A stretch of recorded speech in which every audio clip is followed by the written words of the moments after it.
Au Bénin, la campagne électorale bat son plein. Le candidat Sébastien Germain-Ajavon a le week-end écoulé demandé une messe pour la paix au Bénin.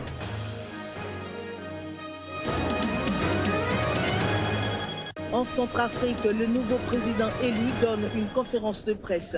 Faustin Archange Touadéra a le grand défi de redresser un pays en ruine.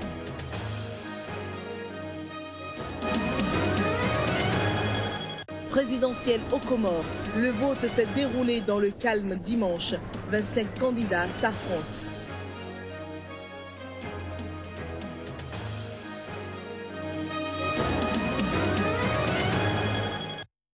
Bonjour chez vous et merci de nous rejoindre pour cette nouvelle page des informations sur Sika. Bienvenue. Au Bénin, Sabaï Katé, ancien ministre du régime en place et député à l'Assemblée nationale, ne serait plus libre de ses mouvements. Pour avoir opéré un choix autre que celui du pouvoir en place, l'élu du peuple aurait été kidnappé. La nouvelle a été rendue publique par le député Rachidi Badamansi. Vers les environs de 11 h, j'ai eu au téléphone l'honorable Sabaï Katé qui me disait: honorable, je suis vraiment en danger. Et qu'à l'heure où je te parle, le commissaire central de la ville de Dassa m'a séquestré et m'a demandé de parler au président de la République. Et sur l'insistance du commissaire central, il a parlé au président de la République qui lui demande de renoncer à sa conviction politique, de revenir au FCBE. Il a fait des propositions et au cours de l'entretien que Sabaï Katé, selon les dits de Sabaï Katé au téléphone, le président de la République lui demande pardon, qu'il veut négocier. Il me disait: honorable, je verrai comment je ferai en sorte d'aller me réfugier quelque part, je te dirai le lieu. Il dit: donne-moi le lieu. Il m'a dit le lieu, mais il dit: mais je verrai si je pourrais m'échapper. Et d'après les informations confirmées par le maire de Banikora, qui m'a eu vers les environs de 17 h, il me semble qu'ils l'ont conduit jusqu'à la hauteur de Boycon. Et d'après l'information que le maire de Banikora m'a donnée, ils ont amené Sabaï Katé auprès du président de la République. Donc la dernière personne avec qui Sabaï Katé a parlé s'appelle Yahi Boni. Si quelque chose arrive ou arrivait à Sabaï Katé, alors nous prenons le peuple de Noir témoin, la communauté internationale à témoin, et les populations du Borgo et de la Libération à témoin, que le président Yahi Boni serait responsable. Présidentielle 2016 au Bénin, la fièvre électorale monte, la campagne électorale bat également son plein et parallèlement des messes sont demandées pour donc la paix dans tout le Bénin. C'est le cas donc à Votrou dimanche dernier où les Célestes ont donc exécuté une messe demandée par Sébastien Germain-Ajavon pour donc la paix dans tout le Bénin.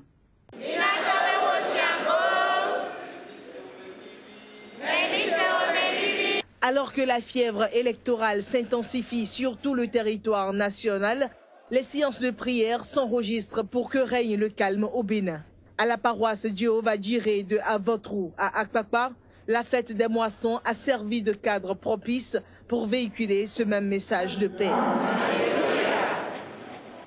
Les Lévites apporteront la dîme à la maison de notre Dieu, dans les chambres de la maison du trésor. Car les enfants d'Israël et les fils de Lévi apporteront à ces chambres les offrandes de blé, de mou et d'huile. Une initiative du candidat Sébastien Germain-Ajavon pour souhaiter la paix au Bénin avant, pendant et après l'élection présidentielle en préparation. À cette occasion de grande réjouissance, ont pris part des responsables de l'Union de la jeunesse céleste du Bénin. On a demandé la paix pour le Bénin, la non-violence pendant au cours et après même les élections.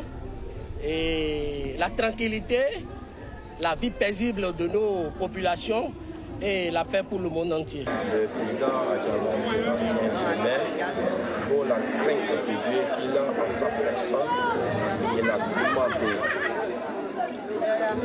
aux fidèles de l'Église du christianisme céleste une messe pour la paix dans cette période électorale. Pour clôturer en beauté la fête, des dons de diverses natures ont été remis aux responsables de la paroisse venant du candidat Sébastien Germain Adjavon. Toujours dans le cadre de cette présidentielle, il faut dire qu'hier, dans le quartier Fifadji, un match de football a été organisé et financé par le candidat Sébastien Germain Adjavon. À l'issue de ce match, plusieurs réactions ont été recueillies, notamment celle de l'organisateur du tournoi et du représentant du candidat Sébastien Germain Adjavon. Il s'exprime au micro de Génial Afouda et Floris Dossa. Nous avons organisé ce tournoi pour accompagner le candidat Sébastien Adjavon, pour le soutenir pour les élections de 2016 qui vont démarrer très bientôt. Voilà, nous sommes arrivés à la finale. Les deux équipes finalistes se sont affrontées. Il y a eu un vainqueur.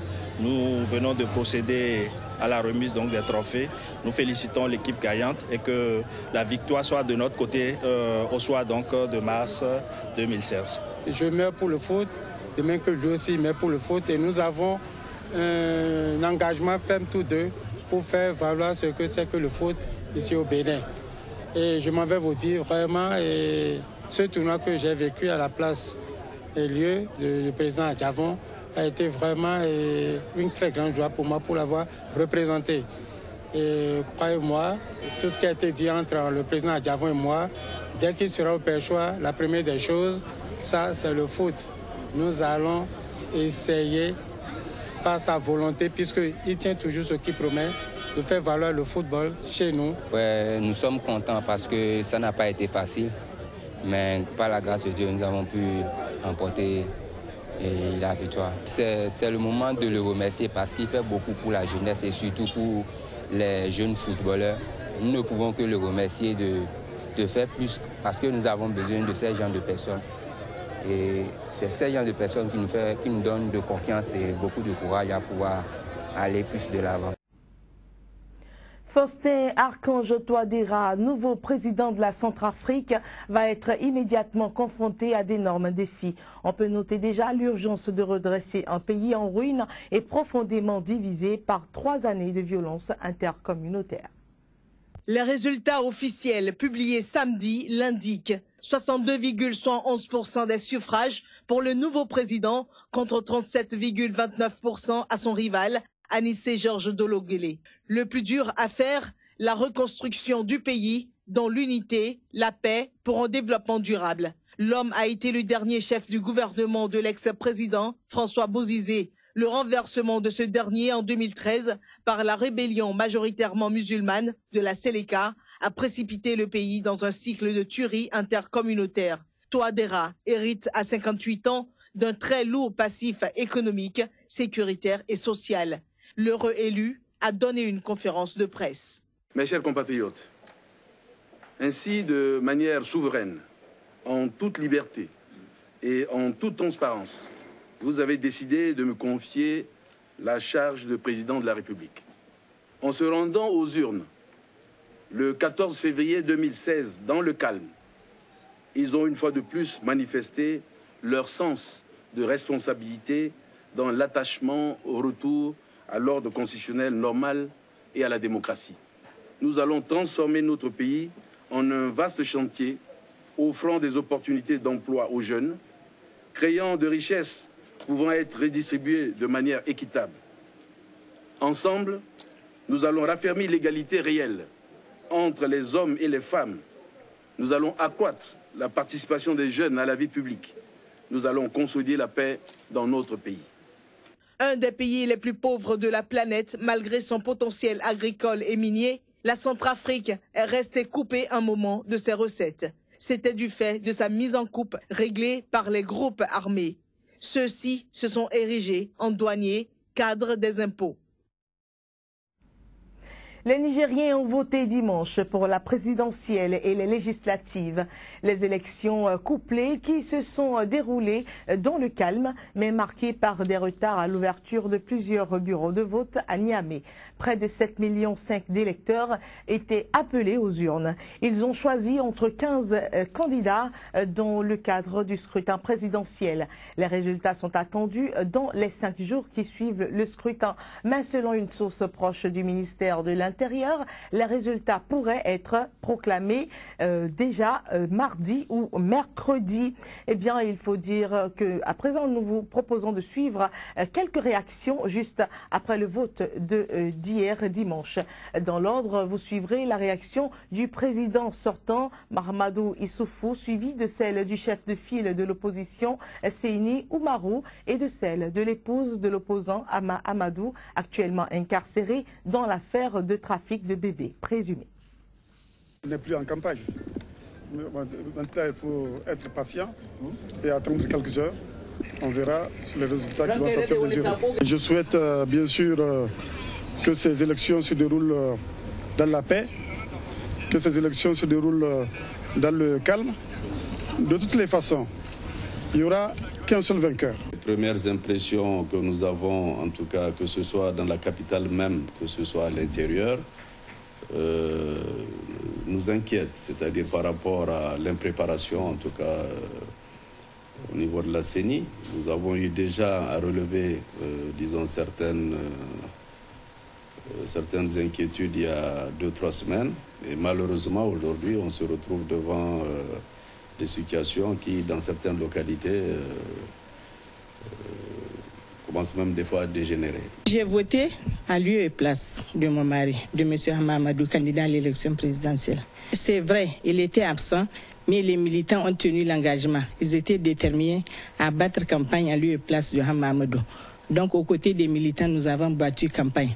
Nous avons parcouru, les militants ont parcouru tout le pays pour battre campagne. Ils ont démontré à Hama qu'il soit là ou qu'il ne soit pas là, ils sont là pour lui et ils se sont donnés corps et âme.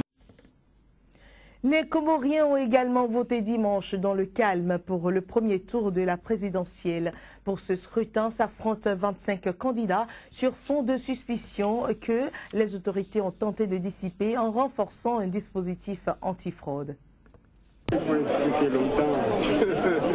Parmi les 25 candidats, une poignée susceptible, selon les observateurs, de passer au second tour prévu le 10 avril. Le candidat du pouvoir, Mohamed Ali Soilihi, actuel vice-président, l'ancien chef de l'État et ex-putschiste Azalia Soumani, ainsi que Fami Saïd Ibrahim, candidat soutenu par l'ex-président Ahmed Abdallah Sambi. 2 outsiders pourraient créer la surprise en passant le premier tour. Mouini, Baraka et Bourhan Amidou. Aucun incident majeur n'a été signalé à la mi-journée dimanche. C'est un droit civique. Je dois voter pour choisir un électeur que je crois qu'il pouvait changer quelque chose aux Comores.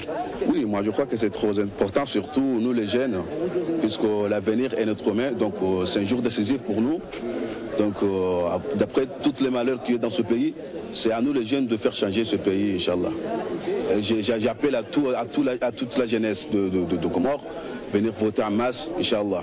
Espérons que le vote sera passé en toute paix et sérénité, Inch'Allah. Le président sortant, Ikililou Douanine, ne se représente pas, conformément à la constitution atypique comorienne. La dite constitution établit une présidence tournante entre les 3 îles de l'Union des Comores. C'était là votre journal du matin sur Sika. Merci de l'avoir suivi.